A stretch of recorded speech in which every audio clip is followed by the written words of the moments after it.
ನಮಸ್ತೆ. ನಾನು ರಾಘವೇಂದ್ರಾಚಾರ್ಯ, ಸಾಮಾಜಿಕ ಕಾರ್ಯಕರ್ತ ಹಾಗೂ ಪತ್ರಕರ್ತ.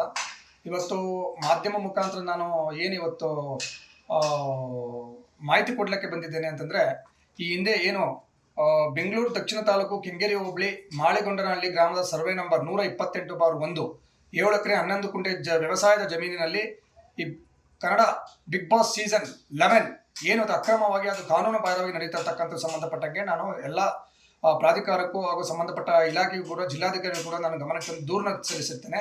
ಆ ದೂರಿಗೆ ಸಂಬಂಧ ಆಕ್ಚುಲಿ ಅವರು ಈಗ ಆಲ್ರೆಡಿ ಅದಕ್ಕೆ ಸಂಬಂಧಪಟ್ಟಂಗೆ 15/12/2023 ಆ ಜಾಗಕ್ಕೆ ಆ ಒಂದು ವ್ಯವಸಾಯದ ಜಮೀನಿನಲ್ಲಿ ಕ್ಲಬ್ ಅಗ್ರಿಕಲ್ಚರ್ ಅಂತೇಳಿ ಭೂ ಪರಿವರ್ತನೆ ಮಾಡ್ತಾರೆ ಈ ಹಿಂದೆ ಇರ್ತಕ್ಕಂಥ ಜಿಲ್ಲಾಧಿಕಾರಿ. ಏನು ಈ 15/12/2023 ಜಿಲ್ಲಾಧಿಕಾರಿ ಹಿಂದೆ ಇರ್ತಕ್ಕಂಥ ದಯಾನಂದ್ ಅವರು ಭೂ ಪರಿವರ್ತನೆ ಮಾಡಿರ್ತಾರೆ. ಅದು ಭೂ ಪರಿವರ್ತನೆ ಆಗಿ ಕ್ಲಬ್ ಅಗ್ರಿಕಲ್ಚರ್ ಅಂತೇಳಿ ಭೂ ಪರಿವರ್ತನೆ ಆಗಿರ್ತಕ್ಕಂಥದ್ದು. ಅದಾದ ನಂತರ ಅವರು ಏನು ಆ ಜಮೀನಿನ ಮಾಲೀಕರು ಅದಕ್ಕೆ ಸಂಬಂಧಪಟ್ಟಂಗೆ ಚಟುವಟಿಕೆ ನಡೆಸಬೇಕೇ ವಿನಃ ಯಾವುದೇ ರೀತಿಯಲ್ಲಿ ಅದನ್ನು ಬಿಟ್ಟು ಬೇರೆ ಒಂದು ಚಟುವಟಿಕೆ ನಡೆಸಕ್ ಆಗ್ಬಾರ್ದು ಅಂತ ಕೂಡ ಒಂದು ಭೂ ಪರಿವರ್ತನೆ ಆದೇಶದಲ್ಲಿ ಕೂಡ ಮೆನ್ಷನ್ ಆಗಿರ್ತಕ್ಕಂಥದ್ದು.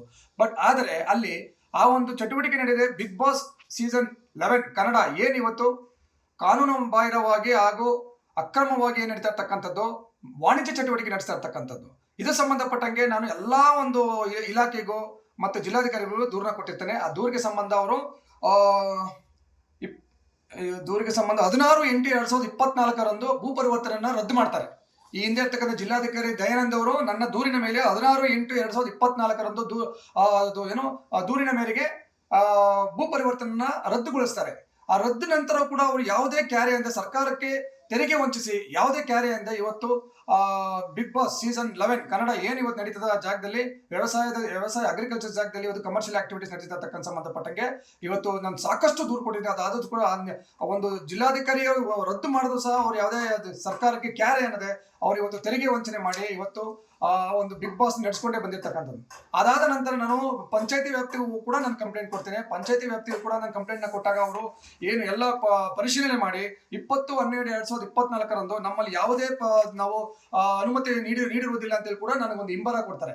ಆ ಇಂಬರನ್ನು ತಗೊಂಡು ಮತ್ತೆ ನಾನು ಪಂಚಾಯತಿ ಸಿಇಒ ಲತಾ ಕುಮಾರಿ ಮೇಡಮ್ IAS ಅವರು ಕೂಡ ನಾನು ದೂರನ್ನ ಸಲ್ಲಿಸ್ತೇನೆ. ಆ ದೂರನ್ನ ಸಲ್ಲಿಸಿ ನಾನು ಸ್ವೀಕರಿಸಿದಾಗ ಅವರೆಲ್ಲ ಪರಿಶೀಲನೆ ಮಾಡಿ ನಿನ್ನೆ ಅಂದ್ರೆ 6/1/2025 ಸ್ಥಗಿತಗೊಳಿಸಬೇಕು ಅಂತ ಹೇಳಿ ಕೂಡ ನಿನ್ನೆ ಕೂಡ ಒಂದು ಆರ್ಡರ್ ಮಾಡ್ತಾರೆ.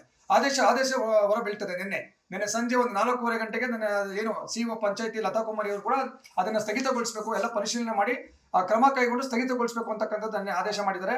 ನಿಜವಾಗ್ಲೂ ಇದು ನಾನು ಮೇಡಮ್ಗೆ ನಾನು ಹ್ಯಾಟ್ಸ್ ಆಫ್ ಅಂತ ಹೇಳ್ತೇನೆ. ಯಾಕಂತಂದ್ರೆ ಇವತ್ತು ನಾನು 1.5 ವರ್ಷದಿಂದ ನಾನು ದೂರುಗಳನ್ನ ಕೊಟ್ಕೊಂಡ್ಬಂದಿರ್ತಕ್ಕಂಥದ್ದು ಯಾರೂ ಸ್ಪಂದಿಸದೆ ಜಿಲ್ಲಾಧಿಕಾರಿ ಈ ಹಿಂದೆ ಇರ್ತಕ್ಕಂಥ ಜಿಲ್ಲಾಧಿಕಾರಿ ಕೂಡ ಅದನ್ನು ರದ್ದುಪಡಿಸಿರ್ತಾರೆ. ಈಗೇನು ನಿನ್ನೆ ಪಂಚಾಯತಿ ಅಂದ್ರೆ ರಾಮವಳ್ಳಿ ಪಂಚಾಯತಿ ವ್ಯಾಪ್ತಿ ಬರ್ತಕ್ಕಂಥ ಏನು ಬಿಗ್ ಬಾಸ್ ನಡೀತಿದೆ ಅವರು ಕೂಡ ಅಧಿಕಾರಿ ಕೂಡ ಅವರಿಗೆ ನೋಟಿಸ್ನ ಕೊಟ್ಟಿರ್ತಾರೆ. ಯಾವುದಕ್ಕೂ ಕ್ಯಾರೆ ಅಂದೆ ತೆರಿಗೆ ವಂಚನೆ ಮಾಡಿ ಇವತ್ತು ರಾಜಾರೋಷವಾಗಿ ಇವತ್ತು ಅಕ್ರಮ ಕಾನೂನು ಬಾಯಿ ನಡೆಸತಕ್ಕಂಥವ್ರಿಗೆ ಇವತ್ತು ಕಡಿವಾಣ ಬೀಳ್ತಾ ಇದೆ. ಬಿಗ್ ಬಾಸ್ ಕೆಲವೇ ಗಂಟೆಗಳಲ್ಲಿ ಇದನ್ನ ಕಡಿವಾಣ ಬೀಳ್ತಕ್ಕಂಥ ಕೆಲಸ ನಡೀತಾ ಇದೆ. ನಾನು ಎಲ್ಲಾ ಮಾಧ್ಯಮ ಮುಖಾಂತರ ನಾನು ಈ ಒಂದು ಕೇಳ್ಕೊಳ್ಳೋದಿಷ್ಟೇ, ಇದನ್ನ ಪ್ರಚಾರ ಮಾಡಿ ಈ ಬಿಗ್ ಬಾಸ್ ಕಾರ್ಯಕ್ರಮವನ್ನ ಸ್ಥಗಿತಗೊಳಿಸಬೇಕು ಅಂತ ಹೇಳಿ ನಾನು ತಮ್ಮಲ್ಲಿ ಮತ್ತೊಮ್ಮೆ ಕೇಳ್ಕೊತೀನಿ.